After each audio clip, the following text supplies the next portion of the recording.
Hello, hello, hello. We are back finally. I am Angelo, also known as the Sensible Gunner. You can find my social media at sensible underscore gunner. And I am joined today by very good friend Simon. Hey, what's going on? Introduce yourself, please, sir.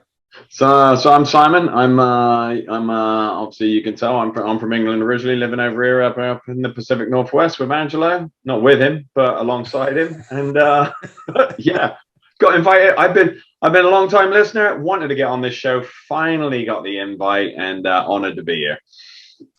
Yeah. So for his sins, he's a Man United fan. Yeah, well.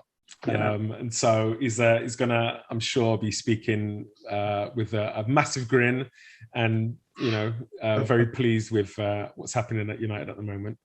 And me, not so much, but getting there. But getting there. So we're getting there. What do you mean getting there? Oh, we're getting there. We're getting there. Don't worry. Okay. Don't worry. All right. We'll get into it. We'll get into it. Yeah. We'll talk about it. Right. Do you want to let anyone know about your social media, or would you like? Why not? Private and away from abuse. No, it's super easy. Actually, nearly all of my social media is the same. It's all one word: Brit in the US. So Twitter, Instagram, all that stuff. So you'll see some soccer stuff on there, other stuff as well. But it's good. I'm down here in the Mid Willamette Valley, so involved with a couple of clubs down here, and looking forward to it. Awesome. Yeah, man. So what we're going to try to do this year is we're going to be obviously putting the podcast out, but then we're also going to see if we can add some YouTube video. And if we do some YouTube video, I'll make sure I put some subtitles for Simon so that you can understand what he's saying. Is that why you don't have Wayne on today? Because it's actually video. He's got the perfect face for radio. Face for radio. Me too, to be fair. So love it. So yeah, I mean, without further ado, let's get into the talking topics, and we'll start with the weekend's games. How do you think United did this weekend? Well, obviously the sort of biggest talking point in the league. I would always skew a little hard on United, but I think it's fair to say most people kept an eye on what was happening at Old Trafford this weekend with the prodigal son returning home. He did all right, had a decent game. It was good. Like I said, as a fan, it's great to see him back. At 36, is he 36? I think he's 36. Yeah, 36, yeah. Obviously he's not your average 36-year-old. He's probably in a little better shape than you or I were. Just a little bit. Yeah. So super excited. Good result. We'll hopefully kick on from there, as they say. Yeah, I didn't actually see the game because they were playing at the same time as Arsenal were playing.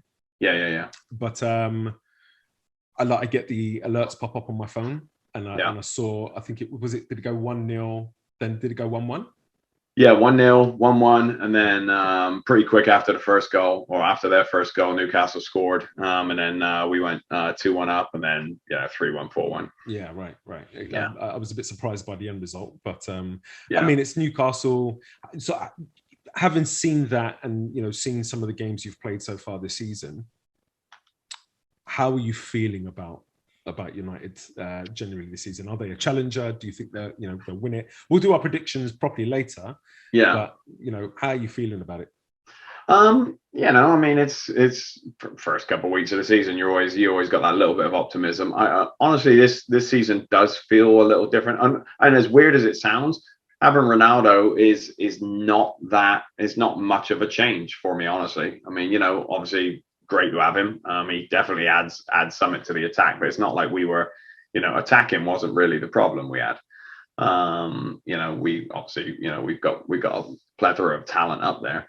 For me, our signing this summer was Varane in the back. That's where we needed to fill the hole. We got Sancho as well, which is great. And again, I know we're going to talk about this later, but shoring up that back line was the main priority. I don't know if just the one player does it, but we got a pretty good back line now. So Yeah, I am actually optimistic. Seeing some of the other, the other stuff that Chelsea were doing, that City did, makes a bit of a interesting start of the season. But it's early, so if anybody can screw it up, it'll be us. But yeah, it's good. Yeah, I mean, we'll get on to talking a little bit more about the transfer window. I am not sure about Varane. I've never been sure. I've never been sure about Varane. Okay. Why? Me, he just always looks like he's going to give something away. Right. No, for a centre back, to me, he loses track of the ball way too often. Okay, that's fair. Loses track of the player he's marking way too often. Yeah, and I kind of feel like the goals you're going to concede are going to be someone ghosting off the back of him, or him not being aware of what's going on, not quite clearing the ball properly, and it dropping in front of someone for them to score. Yeah. And as you say, Man United's issue last season was that they kind of looked a little bit kind of shaky defensively. Yeah. I mean, going forward, with Fernandes, don't get me wrong, I think there was a lot of element of, I don't want to call it luck, but, there were a lot of decisions that went his way that probably shouldn't have gone his way. Yeah. And this season might not go his way. But the kind of defensive side of things was the issue. I think teams were able to put Man United under a little bit more pressure. Yeah. It'd be interesting to see how Varane does. Obviously it's the Premier League, it's not La Liga, right? So it's going to be a little bit faster pace. Definitely, if I'm a big strong forward, I'm going to get after him. Yeah. He does have Maguire next to him, but he's coming from a place where he had a complete psychopath next to him in Sergio Ramos before. So he hasn't ever had to deal with the physicality stuff. I think you bring up a fair point, about people ghosting off the back of him or him losing track. I forget what his stats were, but he was 5 for 5 in aerial battles over the weekend, whatever that means at this point of the season. But he's won a load. He's won a lot at a young age. But again, you have a look at when he won them. It was pretty early on, and he hasn't won much in a couple of years. But he's won a lot in a world-class team. Yeah, brilliant. I think in the Euros, he was the big hole for me for France defensively. I think the goal came off of him doing God knows what and just ballsing it up, and then that's when Switzerland were able to equalise. I think it was the Wolves game where I watched. Was that his first game? Wolves game? He didn't play in Leeds. Yeah. Right. The Wolves game, early, maybe first 18 to 20 minutes, he just looked all over the place. He really did. And that's the kind of thing that, that's my worry, as it were. I mean, it's not a worry for me, obviously, as an Arsenal fan, but I just think if he's playing against what's your fella at West Ham? A big fella up front. I was going to use the example of what's he going to do when he faces Lukaku. Well, perfect. Somebody that's going to really get. I mean, Lukaku's physical, but not. Yeah. He's not niggly. Yeah. Whereas Antonio at West Ham is going to hit you. He's going to bump you. He's going to. And so if he gets a little bit of that in the first 15 minutes of a game, is he going to settle? Is he going to fall apart? It's interesting. It's interesting to see. I can't wait to see. Which is, and this is going to sound weird based on, that I am excited about Varane's in, but man, I wish Eric Bailly could stay healthy for more than like 3 games in a row, because I loved watching him play. Yeah. I mean, nobody's going to get under his skin, and he's literally Vidic from 10 years ago. He's a psychopath. I was thinking the same thing. Absolute madman.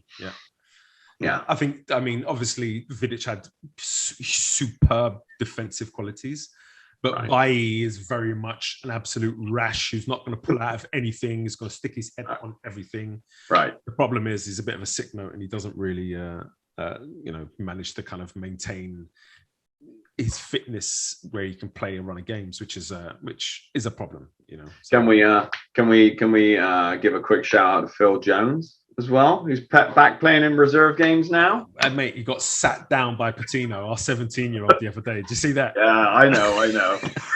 But as soon as you said somebody will stick his head in anywhere, I was like, oh yeah, oh, Jones is back. Don't forget. Right. Absolutely, yeah. I mean, it's I feel for him because where he hasn't, he's had a good career. You can't say he's had a good career, but he's just, you know, he's that kind of guy who's a little bit kind of James Milner like, where he's going to give everything, no matter what happens. He's going to give everything, professionalism, everything, you know. Yeah. But he just it just doesn't seem to go for him, you know. No, I know.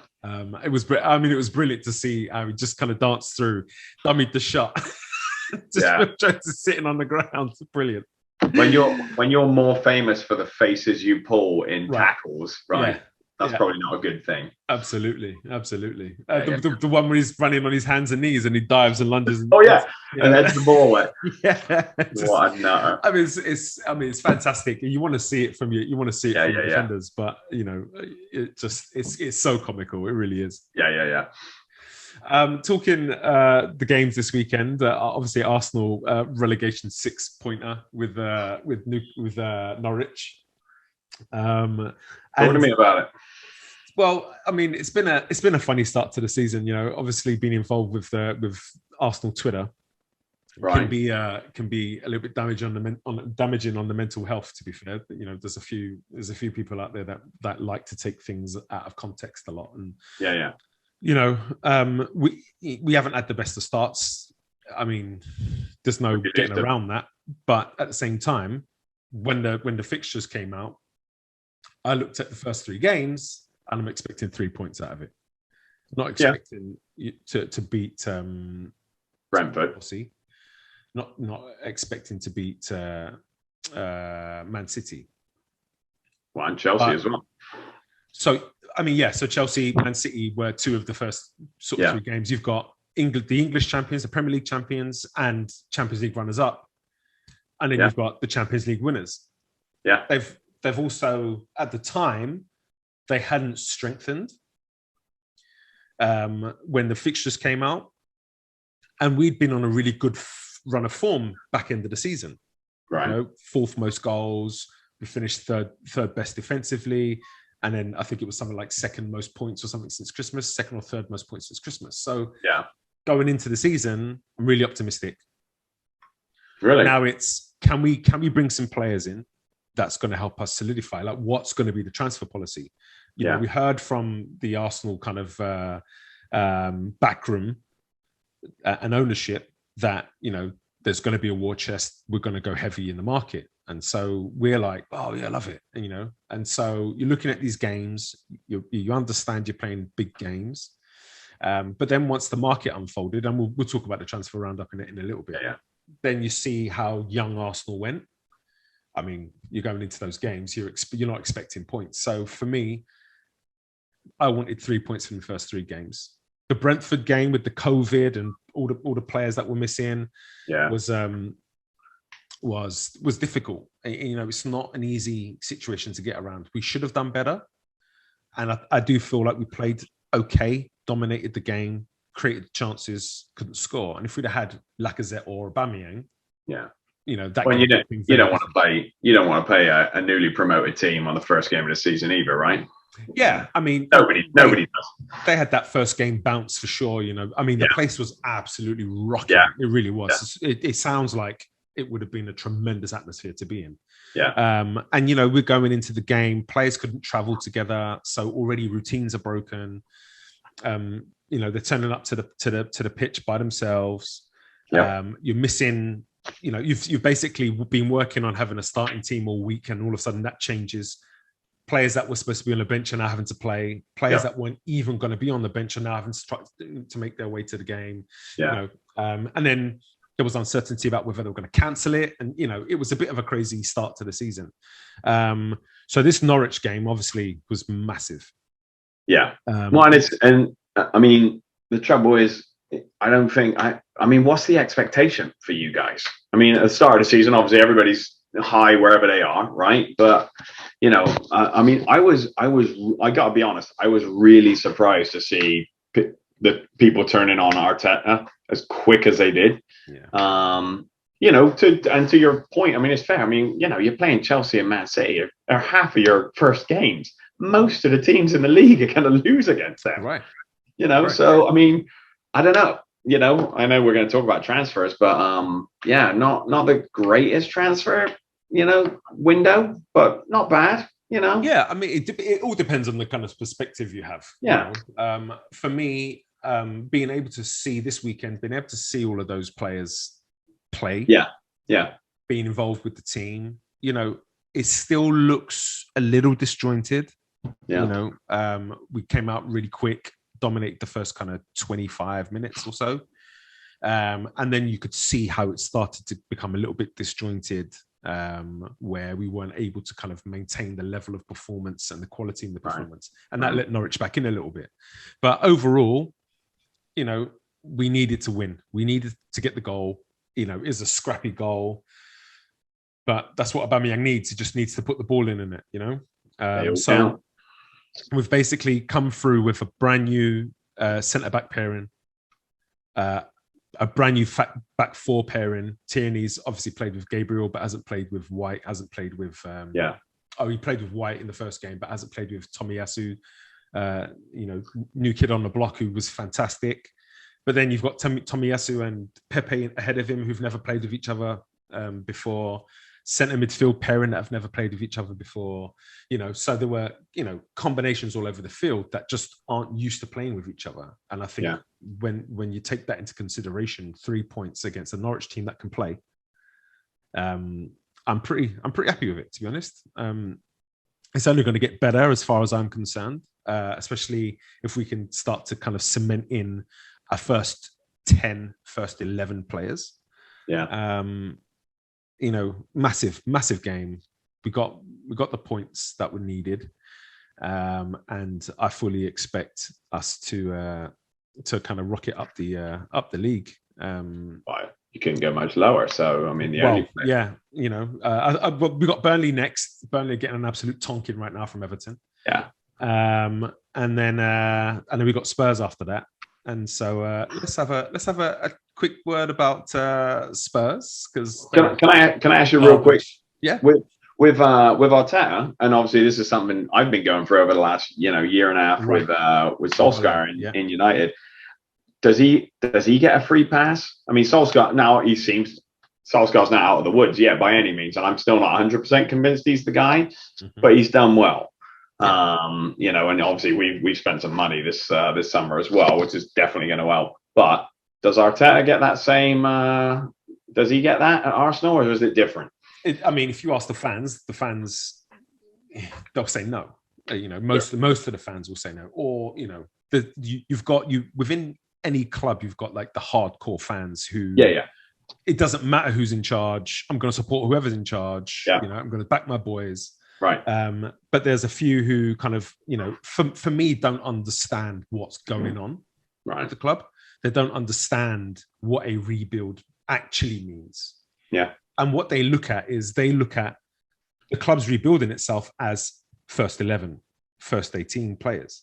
Yeah. Whereas there's so much that's gone on in the background in terms of backroom staff and structure shuffles, and then they've changed it. It hasn't worked, and then they've brought this person into, and they've changed the structure for this person, and then they've had to let go of that person, so they've got to change the structure. And so, just having, I think this is part of why they gave Arteta the manager title as opposed to the head coach title. Right. You know, look, we've had so much upheaval.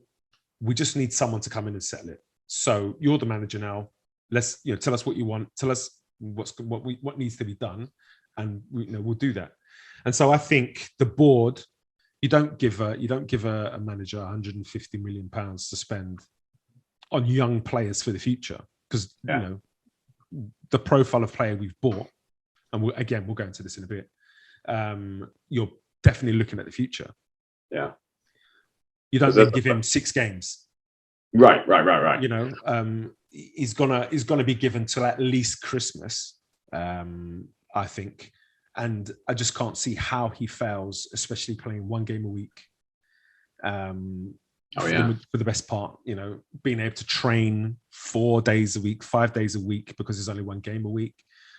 So I think we're kind of in a perfect storm at the moment in terms of not being in Europe, which will kill us, as fans, because you haven't been there. But so many new players coming in, a new philosophy coming in for the club, a new playing philosophy coming in for the team. Just being able to settle players, get them on the training field, get the philosophy sort of drilled in, and I think this is. I'm positive. I'm positive. At first, I thought top 4 we could definitely do. Yeah. But then once I saw the direction we went with the transfer market, because originally we were being linked with top players, Maddison and Onana in goal, and some really, really big names, Locatelli, who had a good World Cup. We were talking about these players, and so if you can plug them in, you'll have a good, very good first 11. But the depth wouldn't really be there, and that's been our problem over the last couple of years, is depth. Right. And it seems like what they've done is deal with the depth by bringing in good young players that have raised the floor. Yeah. And now can those players get us back into Europe, where we can start to plug in some better players that will help us in that challenge for Champions League football? And then if you can get that, then you can plug in Champions League level players. Yeah. And now all of a sudden you've got a very strong squad. So I think Arteta will be given the time, because the club have a vision. They know exactly what it is they're trying to achieve. I just also feel like I'm going to have to be dealing with numpties who are Arteta out every week, Because there's a fella in charge over at Crystal Palace right now who, if they start doing well, that's going to not make anyone's job easier at Arsenal, right? I mean, for sure. And he had a brilliant result at the weekend. Yeah, he did. It was amazing. I'm sure you love that. Oh, absolutely. Absolutely love that. It was, I mean, Spurs have been poor this season. I wish Wayne was here to kind of defend himself a little bit, because, Spurs have been really poor this season. I saw something that basically highlighted some of their stats and how bad they've been. Yeah. For shots on goal, they're 18th in the league. Oh yeah. For big chances created, they're bottom. One big chance created. For number of goals, they're 16th. For shots against, they're first. They've had the most shots against them this season, 70 shots. Really? Yeah. And so while they've been picking up the points, they've been kind of nicking goals on counterattacks and stuff. Yeah. But their defense isn't good enough to hold out teams when they've been put under pressure. And so I don't understand. This is what Emery did at Arsenal. We're going to let you have the ball, and we're going to take you on the counter attack, but we can't defend. Right. I mean, it makes no sense, right?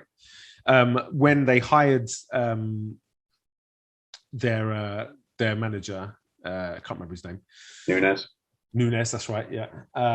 Nuno Espirito Santo, that's right. Yeah. Yeah, there you go. When they hired him, in my mind immediately it was Jose Mourinho 2.0. Oh yeah. And I think that's what's happening with them. I mean, I'm loving the fact that they've got 9 points from their first 3 games, and they're going mental, top of the league. But then by game 6, we could be equal on points. Yeah. Well, and it's funny you say that. With the and this is probably a week or two ago, I was reading this article about Spurs, and this obviously the Harry Kane situation highlighted. He's stuck there until Levy lets him go. So now you've got an owner who, we can argue whether Harry Kane's going to stay after the end of his contract.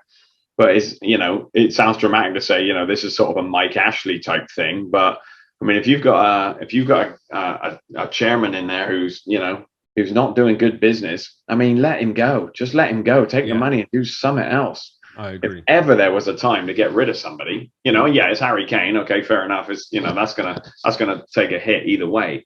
But if you can bag that amount of money for him, and give him the City, who are already going to be brilliant anyway, it's not like making them more brilliant, right? I mean, take the hit now, because you got, I don't know what's going on at Spurs, but that is going to be interesting watching that unravel. I wish Amazon was still there filming. It'd be amazing. It would be amazing. Even just to see the Jose Mourinho sacking. Oh yeah, I mean, it would have just been brilliant. But I agree with you. I got a real problem with this not honouring a gentleman's agreement, and I know it's not on paper. I know that because it's not on paper, it's not enforceable. But if you're a professional person, if you're a person that kind of lives by their word, you've shook hands with someone and said, you know, give us a year. If in a year you still want to leave, we'll, you know, as long as we can get a good deal for the club, we'll do that, you know. And in good faith, you've done that, and you've given everything that season. Yeah. To then be told, we're going to price you up. Yeah. You can leave, but we're going to make it unreasonable. Right. You know, and you can see it. For me, you can see it in his game. You know, he's just a shell of himself. Even for England, he's scoring the tap-ins. Yeah. But he's a shell of himself. You know what's funny? I've only seen highlights of Tottenham this year, but I've seen the England games, and it is weird. Yeah. It is a bit weird. Yeah. You know? Yeah. He had no touches in the box at the weekend. Did he really? Yeah, no touches in the box this weekend. You know. So I mean, it's I'm made up by it. I'm absolutely delighted by it because we haven't had St. Totteringham's Day in too long. Well, here's the frustrating thing though. It's like now it affects England, right? And that's nothing to do with Tottenham. I mean, obviously they care, but that's not, you know, that's neither here nor there. But man, we got what 14, 15 months till the World Cup now. Yeah. We need him firing. Right. We can't have him having 9 goals, you know, for the season for Tottenham. Absolutely. And you know, the problem you run into now is older Haaland, the Viking, is going to be available next season for 70 million. Yeah. So even in January, why are you paying 150 million for Kane? Yeah. When you could wait 6 months, and the clause on the contract is like 80 million for Haaland triggers the clause, and you know, so I really do think it's shocking business. I understand it from a point of view of we can't let the player dictate business. And you know, I get that. And if you hadn't made an agreement with him, I'm all for it. You know, I kind of like the stance PSG have taken with Mbappe. Oh yeah, I know. Where they've said, look, they've offered us 180 million, but no, you're our player, and we will decide what happens. We want you here to help us win the Champions League. We've put together the team that can do it. You know, so nope, you stay in, and if you leave on a free next year, you leave on a free next year. You know, I've got a massive respect for that. It's lunacy. But I've got a massive respect for it. To let him, you think Mbappe is going to get away for free next? I mean, it's going to happen. Mental. Yeah, it's mental. You know. Would you take Kane over Haaland? I wouldn't. No. All right. No. I didn't know. You were saying earlier, like whether how much you rated him. Is it an age thing or is it just a talent thing? Yeah, I don't see why. I mean, it's got another 4 years, especially because of the clause in that contract. Yeah. You know, Harry Kane's 28 now. Yeah. What, 22? Yeah, 22, something like that. Yeah. And so you're looking at, do I spend 150 million, even 100? Do I spend 100 million on Kane? Let's say he has a bad season and his value drops. Or do I spend 80 million on a player who is, you know, 5 years younger than him, 6 years younger than him, who has been killing it? It's a no-brainer. And so it's a really poor bit of business from Spurs, in my opinion, and I'm loving it. The asterisk being Kane's been doing it in the Premier League for 6-7 years now. Haaland's been doing it. No disrespect, Bundesliga fans, but you know, it's you know, he's been doing it Bundesliga, but he's also been doing it Champions League. Yeah, that's true. That's fair. So you know, he's definitely top. A couple times a month. Yeah. You know, the question is going to be how does he adjust to the Premier League? He looks like a very big, strong boy, very technical. Oh yeah. Very, so I do think he'd kind of duck to water. To be fair, does he come to the Prem, or is he going to Real Madrid? I don't. I think Mbappe goes to Real Madrid for free, and then they won't need Haaland. So I think he goes to the Prem. I think I'm going to put this out there. Arsenal with a massive shout for him, with Odegaard, his best mate, being at the club. Oh yeah, that's right. You picked up Odegaard, right? Twin Vikings at the Emirates next season. You know it. So, I mean, listen, it's all going to be interesting. He fits the profile. While we're doing this, we might as well just go into talking transfer. So let's get into transfer roundup. Could I just say that Solskjaer did coach him for a while, and he is Norwegian. So carry on. That's very true. It's very carry true. on. So the transfer window was a funny one, because it was almost like we were waiting for some dominoes to fall, and because of the lack of money, just like everything was up in the air. I'll start with Arsenal's transfer business. I know you said earlier I didn't think it was that great. For me, for what Arsenal were trying to achieve, in terms of raising the floor of the squad, I think they've done brilliant business. I really do. The caveat to Arsenal's business is obviously you're looking at players in, but then you're also looking at players out. Yeah, and we weren't able to get rid of enough. And people will put that at Edu's feet, and I think that's ridiculous. If people are coming in with ridiculous offers for players, I mean, when you compare, you're looking at Danny Ings has gone to Villa for 30 million. Yeah. And he's in the last 12 months of his contract, and he's injury prone. Right. And then Xhaka are not willing to go for more than 12 million for Roma are not willing to go more than 12 million for Xhaka. Why would we sell him? Why should we do that? Yeah. You're gonna sell him for 12 million, and you're gonna have to then spend 40 million to bring a player in to replace him. It doesn't make any sense. I know there's people that don't like Xhaka. I will always be, if you're at the club, you get my support. Yeah. It doesn't mean you won't get criticized. You will get criticized. Yeah. But you have my support. People don't like him because of, whatever's happened in the past, and they've used that. They've got the kind of the Xhaka tinted glasses on when they talk about him. Oh, he gets sent off all the time. He's been sent off 4 times in 5 years. 2 of those times were in the first 6 months. Huh. So he doesn't really get sent off all the time. Yeah. And we accepted Patrick Vieira's red card record. Yeah. And so it's a case of, I'm going to bash him as much as I can, even though there are other people that have been in similar circumstances. But because we were winning at that time, I'll let that slide. Well, and I'm looking at your list here, because your list of outs is longer than 2 or 3 other teams combined, right? Right. And it's, there's some names where, you register those names like Bellerin, Willian, Luis, a lot of these guys who they weren't going to help, right. So it goes back to that's why, I will say, I got to have some respect for Arteta, those are big names at the club. And fair enough too. I think 2 of them are out of contract, but at the same time, it's so they've gone on a free, but those are big holes that got to be filled. I think what was interesting, not that Arsenal is necessarily known for this, but you didn't really bring in anyone sexy, right? I mean, you didn't. Right. You got Ben White, Odegaard. We can argue, about him, and then Ramsdale as well. Mm-hmm. It wasn't, you hit Chelsea's got Lukaku coming in. We have Ronaldo coming in. So they're big media names, but you did some good business. Yeah, and this is the thing. We got what we needed. We had targets. Last season we struggled when Tierney didn't play. Xhaka playing left back.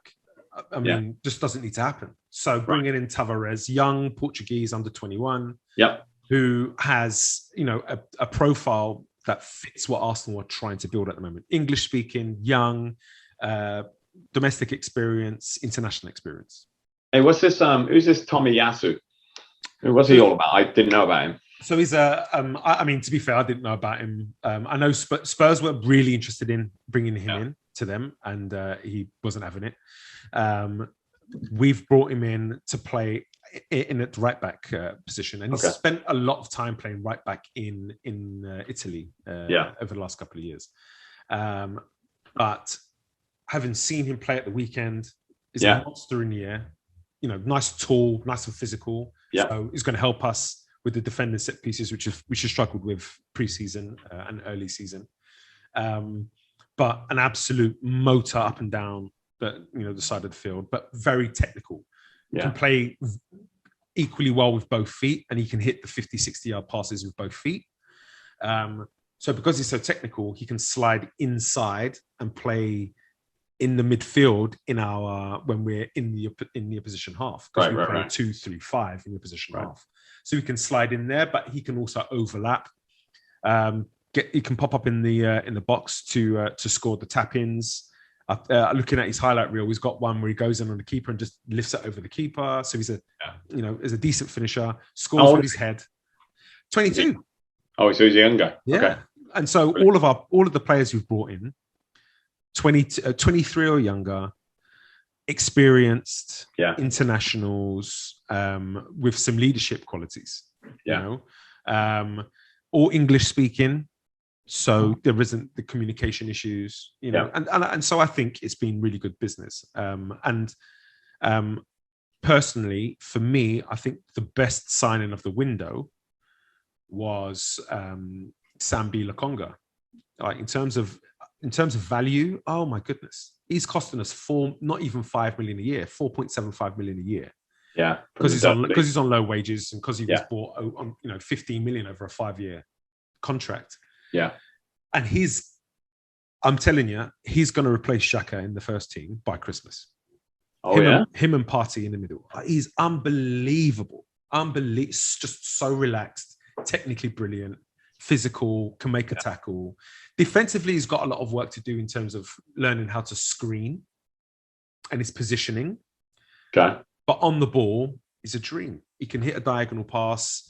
He can roll a defender. He can drop a shoulder on an opponent and just so relaxed. And he was the captain at Anderlecht under one of the best examples of a captain we've had in Vincent Kompany in the Premier League. Oh, yeah.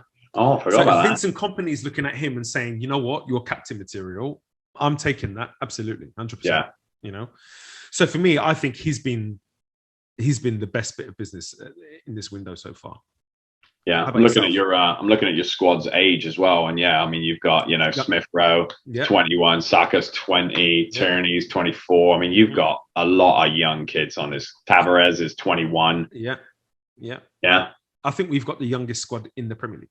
Oh really? Yeah, I think wouldn't surprise me looking at these numbers. Yeah. So yeah.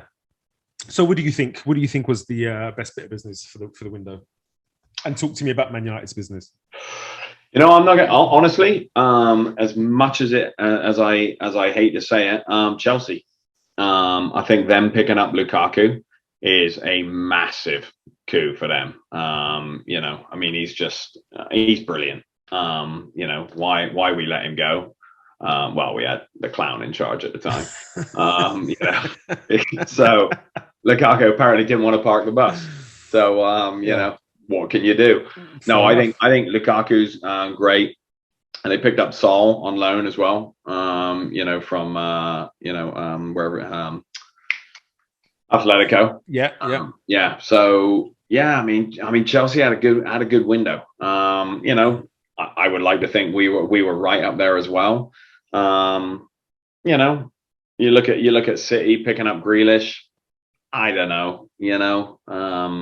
I don't know your thoughts on that one, but I mean, it's a lot of money, and to me, he is very much the Pep player. Sure, he is a player. You know the way Pep likes to work.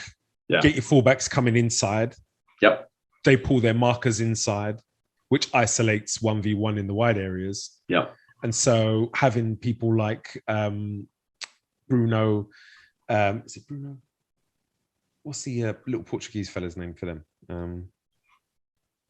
For City? Yeah, Silva. Bernardo. My apologies. Having Bernardo Silva, who's a tricky player that can come inside.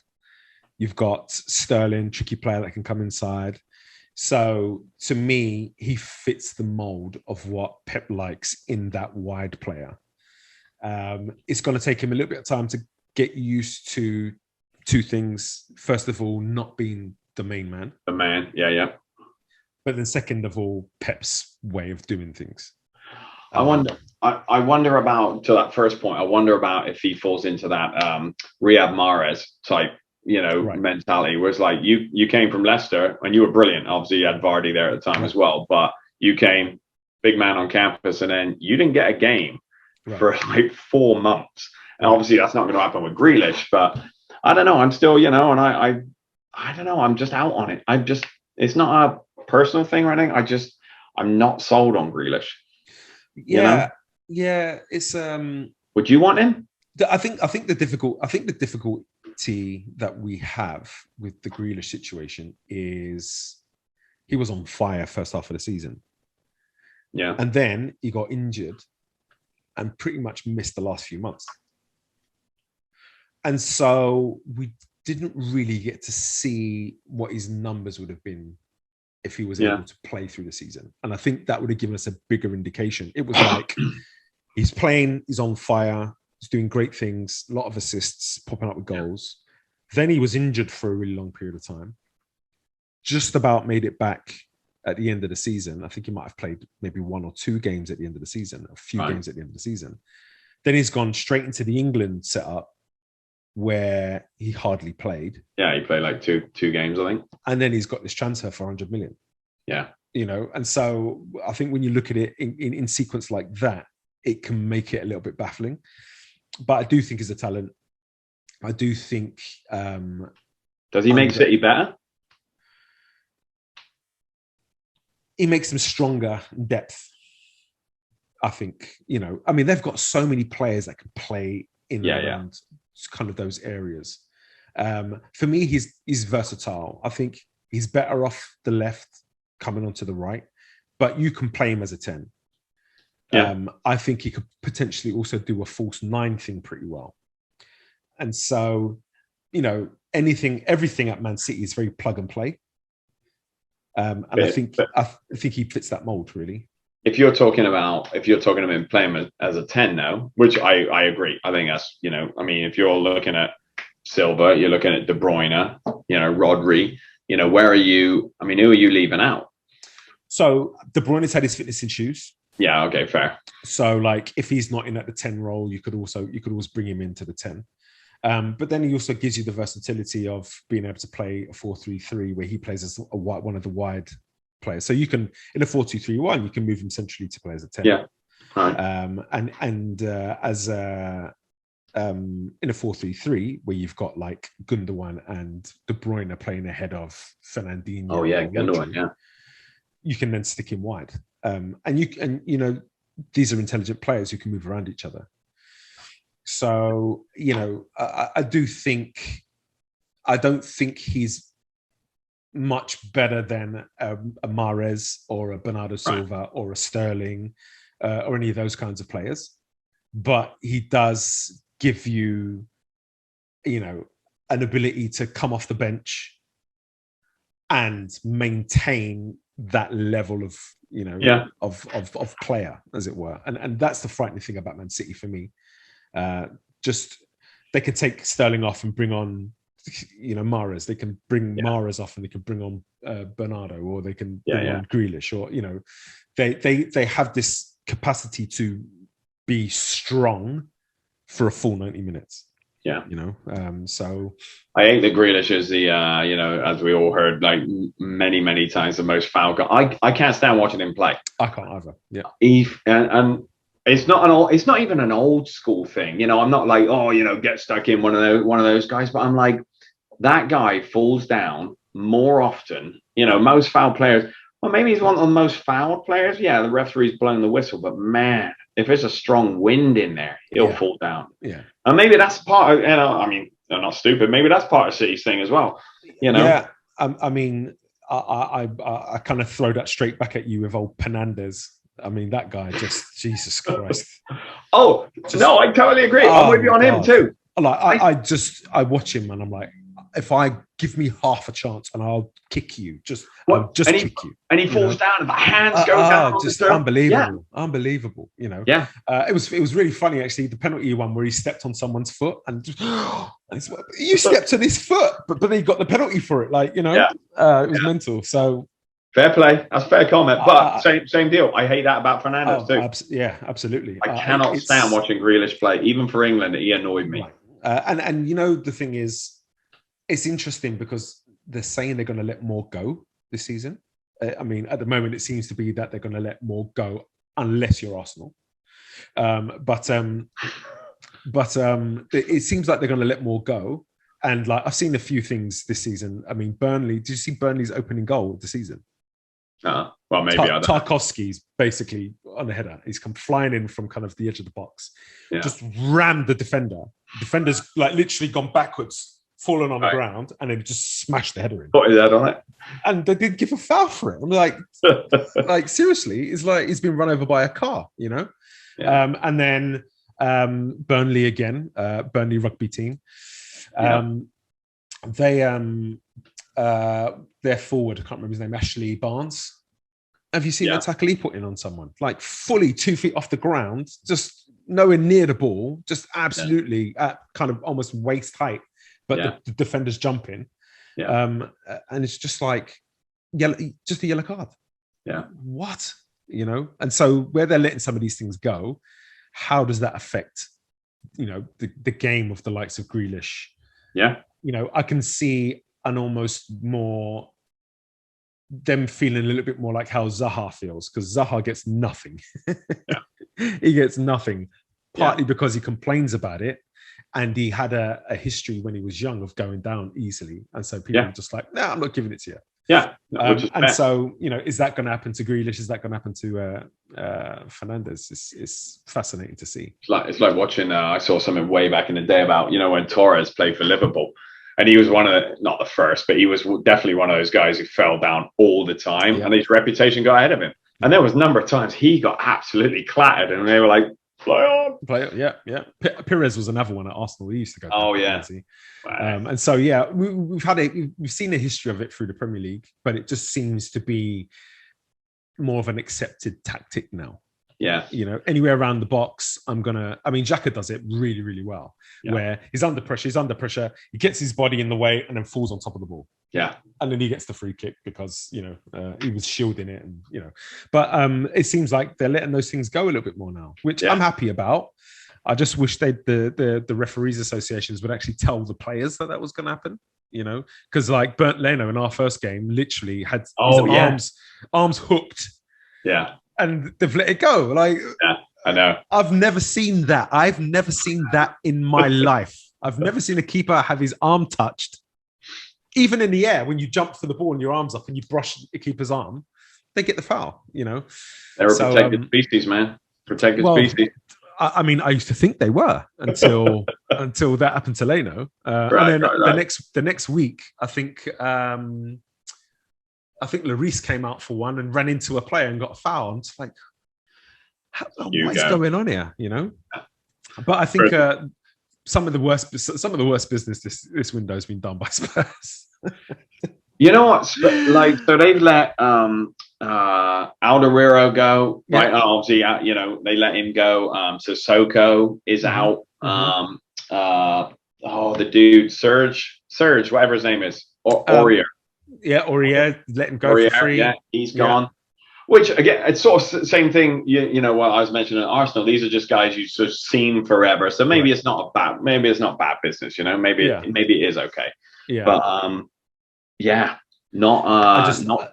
the players they've brought in. I'm just not convinced by. Jill, whatever his name is. Yeah, I'm not convinced by him at all. I saw him play in the Farmer Cup qualifier. Yeah. the centre back they brought in who just won the Copa America with Argentina doesn't look great, and it's funny because a lot of, I've had a lot of Spurs people been clowning Arsenal's business, 50 million for Ben White, but it's 50 million for a Premier League centre back. Yeah. They got, who does what we need him to do. Yeah. They've spent, he's on loan at the moment, but it's kind of like a loan with a guarantee to buy him for 40 odd million. Yeah. And he's already agreed a 5-year contract in a year's time. So it's kind of like they get him for 6 years on a transfer for 5. I mean, somehow this is meant to be good business. I just don't see it. They got a stadium to pay for. Well, yeah, and I get that. But then more, why didn't you sell Kane then? I mean, it's very, very bizarre. I'm obviously hoping that they just totally fall away and capitulate. So let me ask you this: if it falls away big time for Spurs, which it's on the cards, right? Do they let Kane go, or do they hold him for even longer now? Well, I mean, they've got to keep hold of him, haven't they? It all depends on, I think, how he's affecting the dressing room. Yeah. Because if I'm not mistaken, he wasn't the captain at the weekend. I think Lloris was the captain at the weekend. I seem to remember seeing Lloris with the armband on. I'm not sure about that. I'll double check that, I guess. But if you lose Kane, do you lose Son? And well, Son's just signed a new contract, I think. So if Kane goes, he's kind of screwed a little bit because he's going to be held to that 4 or 5 year contract. He's like Aguero. He's like, bro. Oh, how bad was that? I've always, even though he's a City lad, I've always liked Aguero. I felt so bad for him. Yeah, I'm going to be with my mate finally. Yeah. Where you going? Yeah. Oh, terrible. Well, that's what Son feels like. Even when you think that Aguero's contract, obviously he's going to be on big money because he does no transfer fee. Yeah.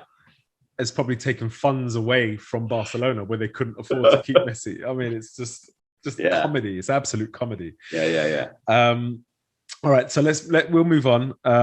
Let's talk predictions for the season. We're 4 weeks in. Yep. So I've got a list of things that I'd like for you to predict, and we'll get Wayne whenever he's able to come back on. We'll get him to give his predictions as well. So, what's your top 4? I got to think in order. I don't know about in order. Well, yeah, go on in order. I'm gonna put the fire to your feet, man. I mean, I can't. If I'm being reasonable, I can't not have City either 1 or 2. I got to think City, United, Chelsea, and I don't know who rounds that out. I don't know. We didn't talk about Liverpool at all. I don't know if Liverpool are that team. I'll go out on a limb. If I can pick one, if I take liberty on one, I'm going to go Everton. Yeah. In the top 4? Yeah, or 5. Top 4 or 5. Yeah, I am. Okay, interesting. I don't know why. I just got a good feeling about Everton. I don't see Leicester doing it. Leicester have been the bridesmaid too many times. I mean, Liverpool obviously going to be up there. It's stupid for me not to say they're going to be there somewhere. But I mean, who else is there right now? Controversial, Mr. Well, is it though? Well, yeah. I mean, I'd go top 4. City to win it, Chelsea runner-up, okay, but to push them. I'm then going to go Liverpool, then Man United. Ooh. All right. I think Liverpool on the back end of the experience last season, churning results out without having your first choice players available. Yeah, I think they've learned a little bit about how to do it dirty. So games where they can't play the free flowing, counter-attacking, high pressing, they can grind it out. Man United, I just think there's. I'm not sold on that partnership between Varane and Maguire. Yeah. And then the question becomes: is De Gea? Is he gonna? Which way is he gonna go? Yeah. And so that'd be my top four: City, Chelsea, Liverpool, Man United. All right. So now we move on to go on. Do you want to cement in your top four? No,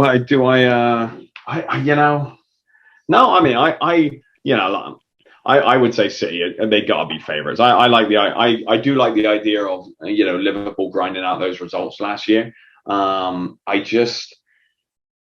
don't know that they're a surprise anymore. When they won the league, you had Robertson and Trent bombing up and down, right? And as much as it hated me to say, it was brilliant watching them. It was, so good.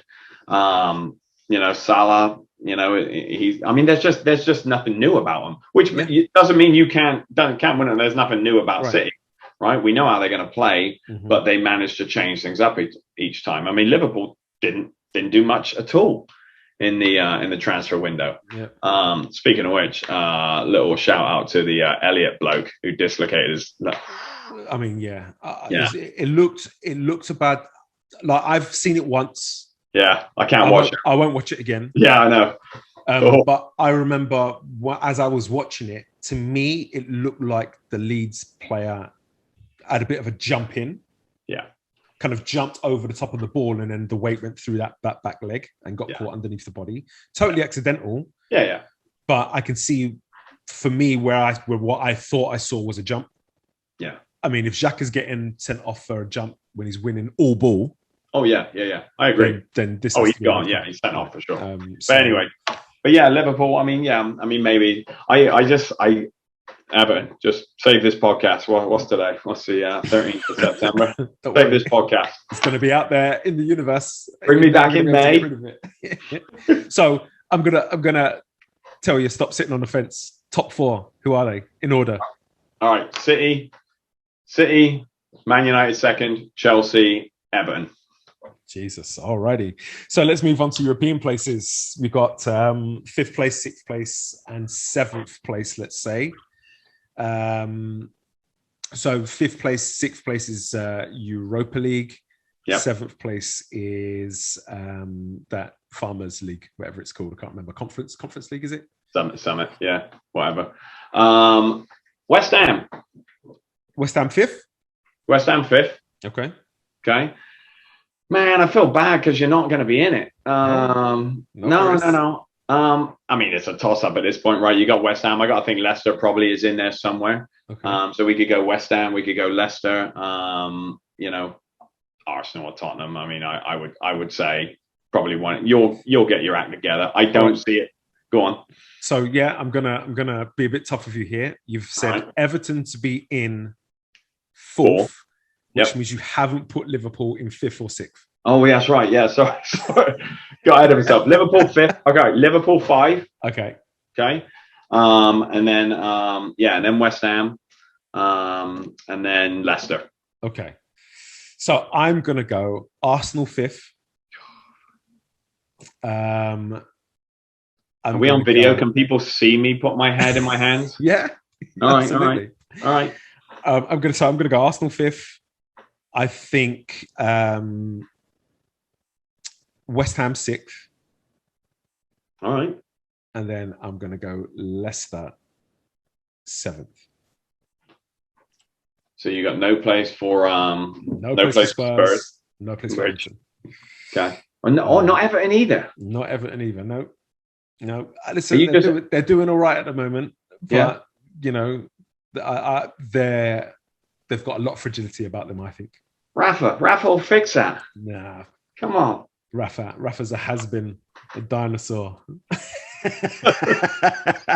I got a soft spot for him. He got Liverpool almost there, and that's what made him brilliant. Yeah. That's the key word. Yeah, he's going to almost get Everton nowhere near it. So fair enough. Okay, so relegation. Oh, man. Who gets relegated? Burnley. I mean, I think you got to have Burnley in the bottom. I Newcastle. I just want Newcastle to get relegated, and that is terrible. That's more personal. I can't stand my. I said the same thing last season. Yeah, so don't worry about get him out. I'll go out on a limb and say Leeds go down this year. Interesting. I think Leeds are not flash in the pan. That's unfair last year, but they were brilliant to watch last year. Yeah. But I hate to go back to that. They're not a surprise, but I mean, Leeds. They gotta go down. I mean, I look at the rest of them and I'm like, well, who else could go down instead? Brentford could probably stay up. They're obviously going to be there or thereabouts, but yeah. Yeah, I would think. I think Watford. I think they've got a little bit of a little bit of battle and strength through their team. Yeah. I think they'll pick up points against some of those other teams that are kind of back down there. I can see Newcastle getting relegated, Norwich getting relegated, and Burnley getting relegated. All right. So I think the bottom three, as it is now, is what I think will be the bottom three at the end of the season. Where do you see Leeds at in the scrap? No, I think Leeds. They'll play against the likes of like the kind of Wolves, Palace, Southampton, and they'll beat them. So, what do you reckon? Because I'm looking at these teams now. What do you reckon? What's the points to get relegated? I think gotta get 20. If Norwich can get 20 points, I'd be surprised, to be honest.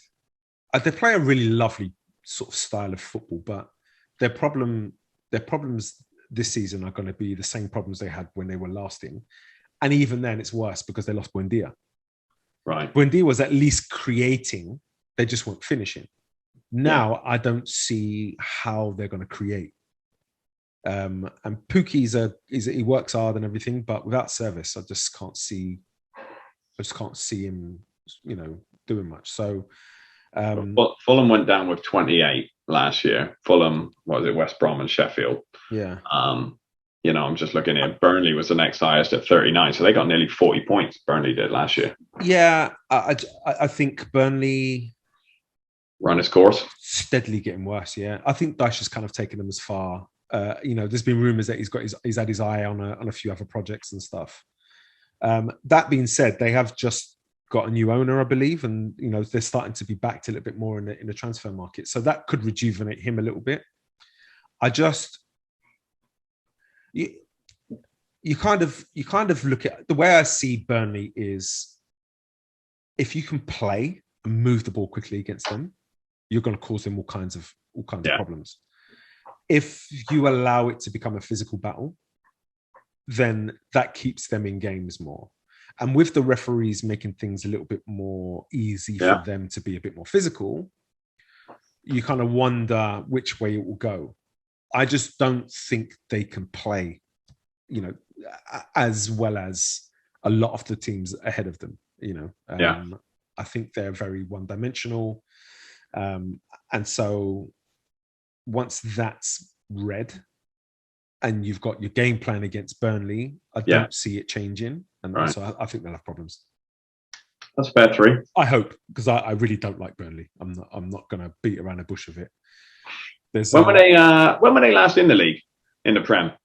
Who? Was it been a couple of years, 3 years? Who? Burnley. They've been in for a good few years now. I think they've been in for like 2 or 3. 6 or 7. I think it's been longer. Oh, really? Yeah, okay. I think they've been a bit of a mainstay, to be honest. So honest. they've known how to do it. They can get in. Yeah, I just think they're steadily slid. Yeah. Maybe it's not been that many, because I remember in their first season they did pretty well. Yeah. Second year wasn't quite your kind of second season syndrome, but they weren't as good, and they've slowly kind of. Yeah. I think they scraped it last time. I know you said 40 points, 11 points, but yeah, and I think a lot of those points were maybe picked up at the end of the season as well. Yeah. So there's not much I don't like about football. Sam Allardyce is one. Burnley is another. Oh, I know. And Spurs are the third. Like, you just, those are 3 things I hate about football. So You know, seeing Burnley go down and make me happy. Yeah. So, who do you think will have a good cup run? FA Cup and League Cup. You're gonna love this. You lot. Okay. I'll take it. I'll take it. Honestly, because not to sound funny, you ain't got nothing else to do. You know, so one game a week. I think so you're gonna have the regular you know, the regular people make it through to the, you know, 5th, 6th round into the quarters. I don't know. I mean, obviously it's the Cinderella, right? I mean, you never know who's going to make it, but I think Arsenal will be all right. I fancy Chelsea too. Yeah, I just, you know, I think those. That sounds weird putting Chelsea in that category and then following up by saying, you know, I think those that won't take the Champions League as seriously. I think Chelsea will take it seriously, the Champions League. I just think there'll be a sense of complacency this year. You know, I mean, we've done it, we've won it. It's okay. You know, we sort of check that box. You know, nobody's going to get fired anytime soon for losing a final again. Right. So I think there'll be a sense of complacency there. But I think Arsenal might be you might be looking at a good cup run. So I mean, I think the League Cup, Man City will win. Mostly because the other big teams tend to make a lot of changes. Right. And while Man City do that too, while Man City make a lot of changes, they got another A team. I mean, Jesus, right? So I think they will win the League Cup again, and I think that makes it 5 times in a row or something like that. Really? Yeah, I think they've been in 5 of the last 6 finals or something. This monstrous record. FA Cup, I'd love to see Arsenal lift the FA Cup again. Dark horse. I fancy Southampton to do well in a cup. Why? I don't know. I can't put my finger on it, to be honest. I think they have a nice team who can surprise on the day. Okay. And I think they've come close a few times recently. So I just kind of feel like they'll go one step further. They've also they're that sort of team that has been in that they're going to finish in that league far enough where they don't have to exhaust their players by playing their best 11 to stay out of the bottom. But obviously they're not going to, they're not in Europe or anything going to challenge now. So in that sort of 12, 13, 14 spot. Yeah. I can see that. So you know, it's all interesting. We'll see. What do you think is going to be top goal scorer? Honestly, Ronaldo. You think so? Yeah. I don't think he's going to play that many games. And I think once it comes to the 2 games a week. Yeah. I mean, listen, he's a specimen. We know that. Yeah. And not a specimen in a cup. You know, he's a proper absolute, you know, powerhouse. I don't know if you know, he doesn't even drink Coke. Don't know if you heard that. But I can see him not playing in the games against the Norwiches, not playing in the games against, you know, those teams that are around the bottom. Yeah. And playing more Champions League games. And so I think Lukaku or Aubameyang for top scorer, to be honest. All right. I can see Lukaku. I mean, the one thing that's going against Ronaldo, and not really against him, but he's obviously, just from a hype standpoint, he's the main man on campus now, right? But we have other options to play. I don't know that you lot or Chelsea do, right? So but it's like Kane, how Kane does it, or Salah. You know, okay, maybe Liverpool's a little bit different, but Kane is always maybe not this year, but he's always going to be a top scorer because they ain't got nothing else to go to. You know, I mean, Son obviously, but you know, that's just it. I actually watched a interview with Solskjaer after the game on the weekend, and so one of the reporters asked him if he was, how often, because they're going to Young Boys tonight to play tomorrow in Europe, and it's and obviously he's in the squad, so they're asking him if he's going to play, and he it was weird because he sort of jumped out on he's not going to play every game. You know, we are going to manage him. I mean, but he's just, to your point, he's just a specimen. I mean, he's an absolute monster. Yeah, absolutely. So, Yes, I'd fully put my hand up and say I'm absolutely biased, but I think he will. I think he'll finish top scorer. We'll see. I think this could be the first season in a while that Harry Kane doesn't break 20. Has he been top for a while? Yeah, he's been 20 last 4 or 5 consecutive years, I think. Dang. But he just doesn't look like he's just doesn't look like he's hungry for it as much. And I don't mean this to question his professionalism. Yeah. Because I think he's the professional and he'll go on the field to give his all. Yeah. I just feel that when your heart's not in it, you can maybe fill the cup to 80%, but that last little bit, Yeah. Is he going to throw himself? Is he going to throw his head at something where he could get a kick in the face? I just feel like the shine's been taken off of it for him a little bit, and I wonder as well if, and this was going to sound funny, but I wonder if he's an Espiritu Santo kind of striker. I don't. How many goals takes top scorer this year? If it's Aubameyang or I think 23, 24. Okay. That's obviously solely Premier League goals. So I can see, like you say, Lukaku is the main man for Chelsea. What do you reckon, Salah? Is he going to pull out 20? It's hard. It's really hard to bet against him because he has been very consistent, and I didn't think he would be at the beginning. I actually didn't think Liverpool would be consistent, and they've surprised me in that they were able to get to like 100 points one season and not win it, but then get 100 points the next season. I know. Last season's a bit of a write-off because of all the injuries. Yeah. And they've learned a little bit about themselves, as I said earlier. Yeah. So the question for me is, are they going to be able to maintain the level with him? He's a live wire. But is he going to start to slow down? He's still fairly young, I believe. I think he's 26, 27. Yeah. So, is that going to happen? Is there going to be someone like Diogo Jota who takes goals away from the forward line a little bit more? Because Firmino didn't really score so many. So more of the onus was on Salah and Mane didn't really score that many last season. So it was more on Salah's shoulders. With Diogo chipping in a bit more now, does that take some away from Salah's tally? And I think the way they play, you've got, and I referenced it earlier, the two outside backs, right? Mm-hmm. I mean, how much service they provided in their championship, in their title winning team was brilliant. Yeah. Can they keep that up? Right. Yeah. I mean, it's, you've got to think at some point it takes its toll, Yeah. I don't think, and I think that's what Leeds will struggle with this season.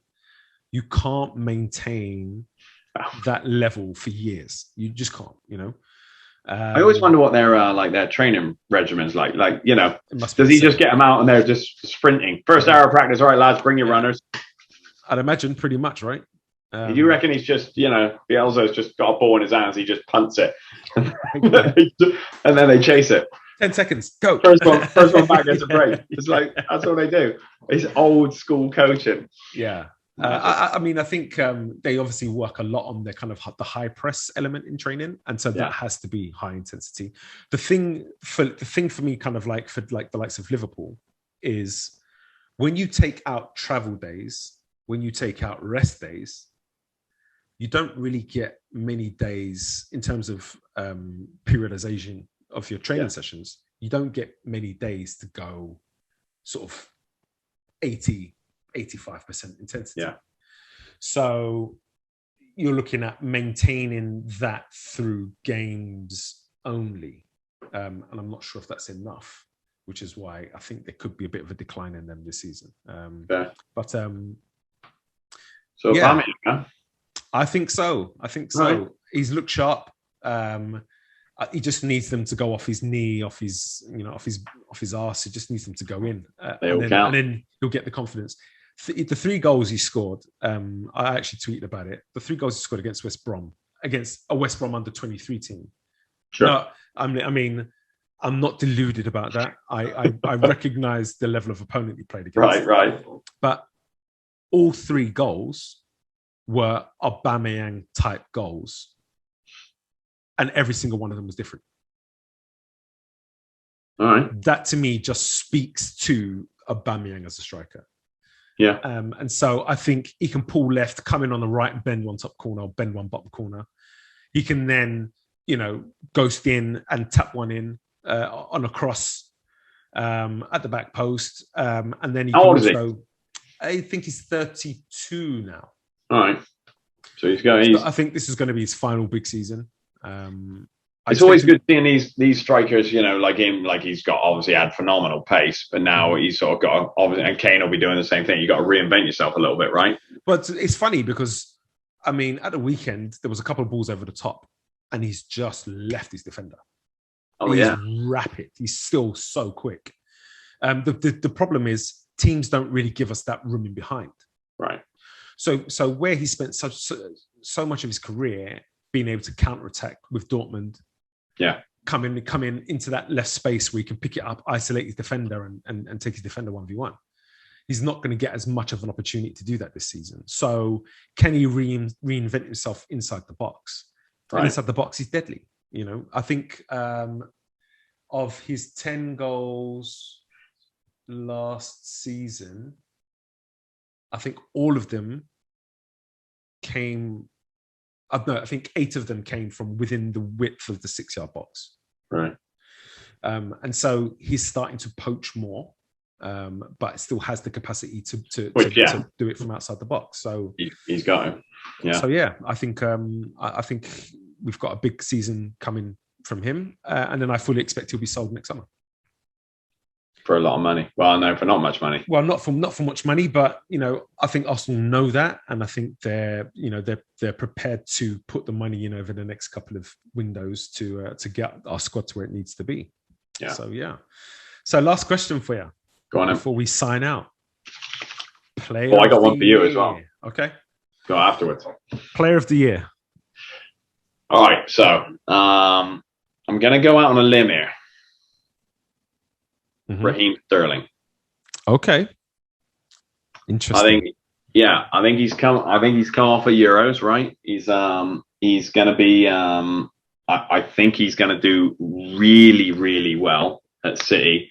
I think you mentioned it earlier with De Bruyne and his injury issues. Somebody's going to have to step up. I don't know why. I really, really, and it's a little bit of that romantic. Romanticizing he's been through a lot, obviously, when he came, certainly when he left Liverpool and started. And I just think he's just reinvented himself, or Pep's reinvented him. I think it'd be brilliant. I really like watching him at the Euros. I think it'll be great. After that, could be anyone. I think I would be pretty depressed if Ronaldo got player of the season based on who he is versus what he brings. But I could see that definitely happening. But yeah, I don't know. I reckon Raheem might be in there. Okay. I'm going to go with Rudiger. Hello. All right. Chelsea defender. I think they're going to be very difficult to break down, to be honest. Did Virgil van Dijk won it, right? Yeah, a couple of years ago. Is he the only defender in like the last 20 million years to win something? I think Diaz might have won it last year. Oh, he did? Really, Diaz, so. Huh? Okay. So we got a bit of a history there. From Man City. So I just think, listen, the saying, defenses and championships it comes from somewhere, right? Yeah. Sure. And I just think he has been, since Tuchel took over, just a changed man. I think he's single-handedly going to carry that defense. And so I'll put them down for having the best defensive record for this season, I think. And I don't think they'll get to championship. I don't think they'll win the league. I think City will win the league. Yeah. But I think he will take them to second with a very good defensive record. I think Champions League final for them, again with a very good defensive record. And I think that'll be their lot. I think they'll want to go and retain Champions League, so they won't go as strong in the other cups. Okay. And then they'll be going all out for the league because it's been a while since I think they won it in the league. Yeah. So yeah, I think Rudiger. Who do you think Man United Player of the Year will be? I think it'd be interesting.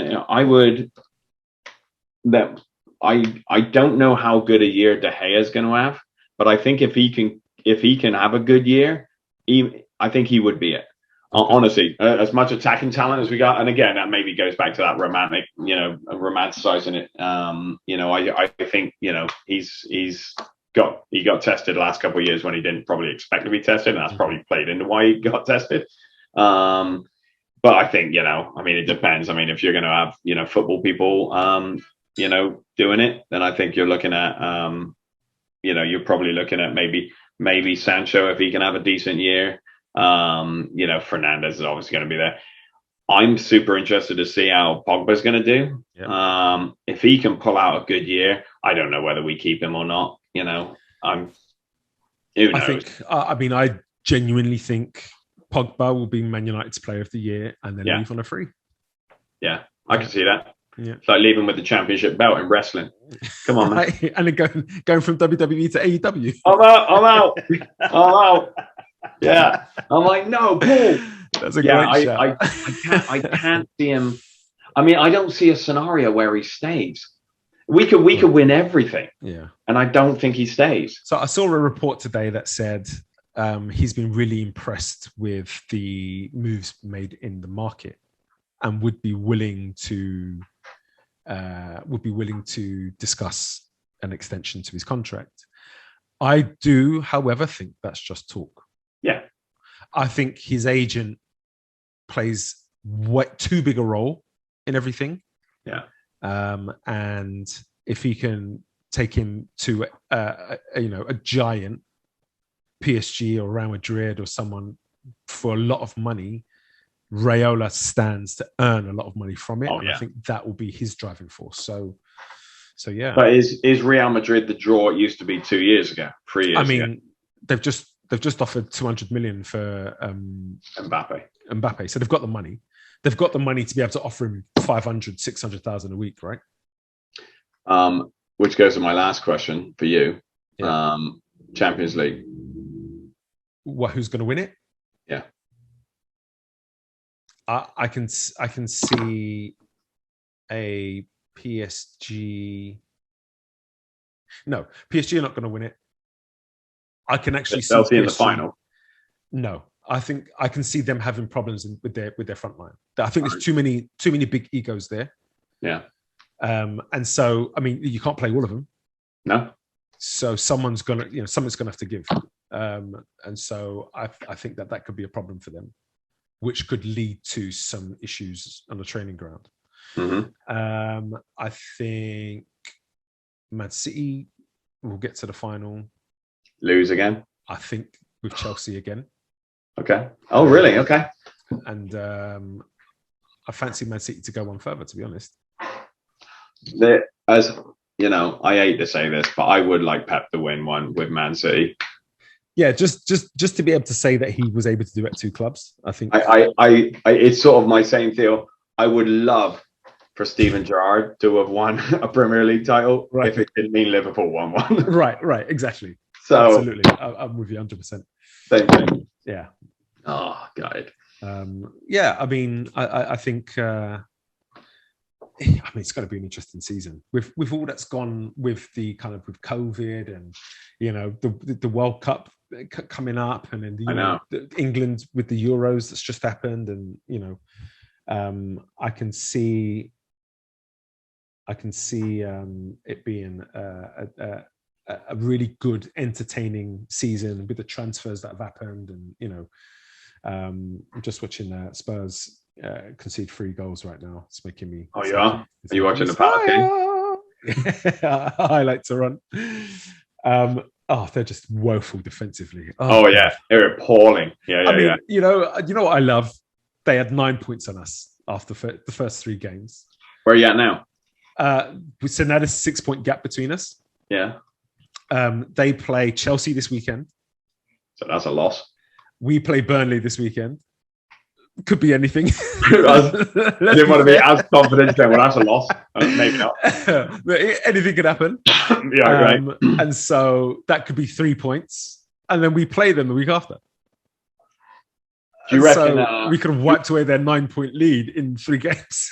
Do you reckon the league sorts itself out by Christmas, January, February time, or do you reckon this is a nail biter? No, this is going to go down to the wire. I reckon too. Yeah. And I think there will be a few. I think each club will have a sticky period. Yeah. Man City, because I think they're desperate for the Champions League. I could see kind of October, November, maybe a few sticky kind of results in Getting there. out of the groups, yeah. I think Chelsea without Lukaku is going to be a problem. If he gets hurt. Yeah. Because even last season, they tightened up really well defensively, but didn't really score that much. Yeah. I can also see if Liverpool start to go for a bit of a sticky patch, it could be some issues there.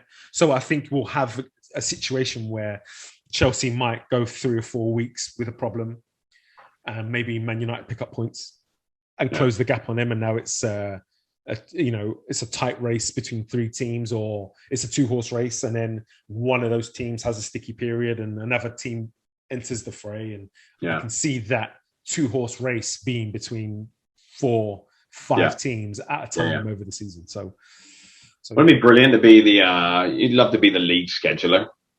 If you're some dude sitting at his keyboard, right? Or her, obviously, and you're just like, listen, I'm going to stack the top 5 against each other, and Tottenham as well.